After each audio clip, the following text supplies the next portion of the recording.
السلام علیکم ورحمۃ اللہ وبرکاتہ۔ السلام ورحمۃ اللہ وبرکاتہ۔ شیخ، میرا ایک بزنس ہے جو پروفیٹیبل ہے، اور اس میں ہمارے ایک دوست جو ہے وہ انویسٹ کرنا چاہتے ہیں، لیکن ان کا یہ کہنا ہے کہ بعد میں ان کو نکال دوں گا جب ہمارا پروفٹ میں مطلب بڑھ جائے گا، اور اس کے بعد ان کو لگتا ہے کہ ایسا نہیں ہو کہ میں ان کو نکال دوں جب ان کا ضرورت ختم ہو جائے گا۔ تو ایک گارنٹی چاہتے ہیں، وہ چاہتے ہیں کہ اس طرح کا ہم کو گارنٹی دو کہ جب تک آپ کا بزنس پروفیٹیبل ہے تب تک آپ ہم کو نہیں نکال پائیں گے۔ اس طرح کا ٹرم جو ہے نا وہ ایگریمنٹ میں لکھانا چاہتے ہیں، تو شریعتاً یہ جائز ہے یا نہیں؟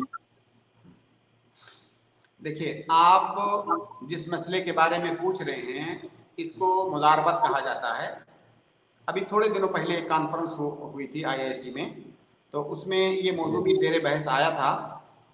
اس میں کئی ساری تفصیلات اس میں موجود ہیں، لیکن مختصر انداز میں آپ کو بتاتا ہوں کہ جب آپ مضاربت کر رہے ہیں، مضاربت کا مطلب آپ پیسہ لگا رہے ہیں کسی کے پاس، کسی کے بزنس میں پیسہ لگا رہے ہیں، تو آپ اس کے ساتھ ایک ایگریمنٹ کرتے ہیں۔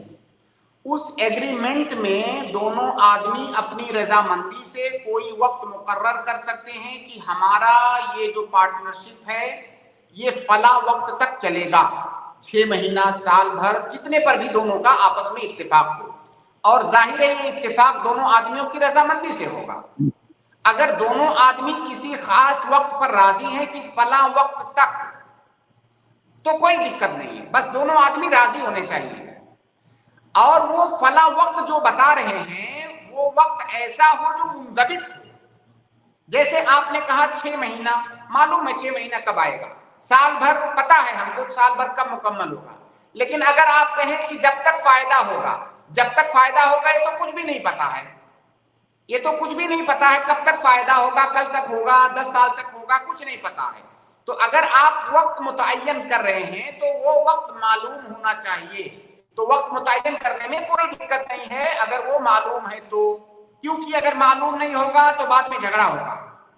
معلوم کی قید اسی لیے لگائی جاتی ہے کہ بعد میں آپس میں اختلاف نہ ہو، اس لیے اگر وقت متعین کرنا چاہتے ہیں تو وہ وقت مقرر ہونا چاہیے، معلوم ہونا چاہیے۔ اگر وقت مقرر نہیں کرنا چاہتے ہیں تب بھی کوئی دقت نہیں ہے، اور دونوں آدمیوں کو اختیار ہوگا کہ جس ٹائم چاہیں اس پارٹنرشپ کو ختم کر سکتے ہیں، دوسرے کے اوپر کوئی زور زبردستی نہیں ہوگی۔ جیسے 6 مہینے تک پارٹنرشپ چلا، ایک پارٹنر کہہ رہا ہے کہ بھائی اب ہم یہیں سے ختم کرنا چاہتے ہیں، اب باقی جو سامان وغیرہ خریدا گیا ہے اس بزنس کے اندر وہ سامان وغیرہ فٹافٹ بیچیے اور سارا معاملہ جو ہے صاف کیجیے۔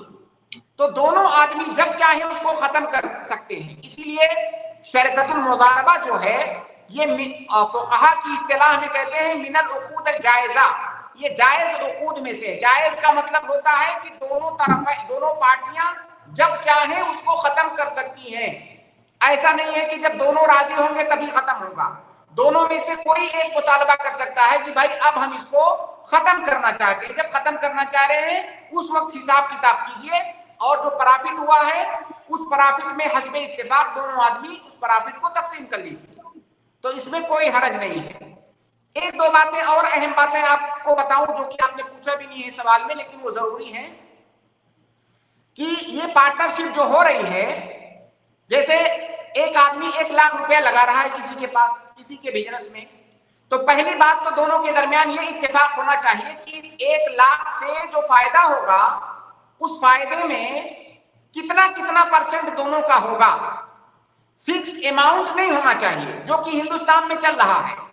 اگر یہ ہو جائے اتفاق کہ ہر مہینے بھائی مجھے 10,000 دو گے، یہ لو 1 لاکھ بزنس کرو، ہر مہینے مجھے 10,000 دیتے رہنا، یہ غلط ہے، یہ جائز نہیں ہے، حرام ہے یہ۔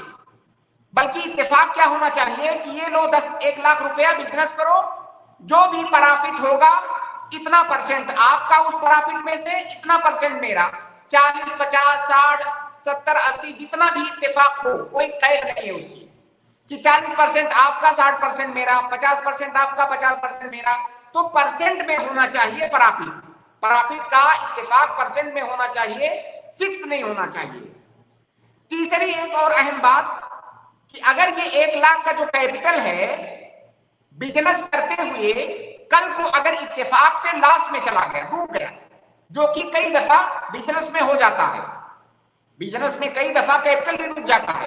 اگر یہ کیپٹل ڈوب گیا تو اس کا ذمہ دار جو جس نے انویسٹ کیا ہے یعنی انویسٹر, اس کا ذمہ دار وہ ہوگا. ذمہ دار ہونے کا مطلب یہ نقصان وہ اٹھائے گا.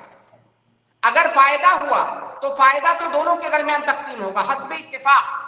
اگر کیپٹل ڈوبا تو کیپٹل ڈوبنے کا نقصان جو انویسٹر ہے وہ اٹھائے گا.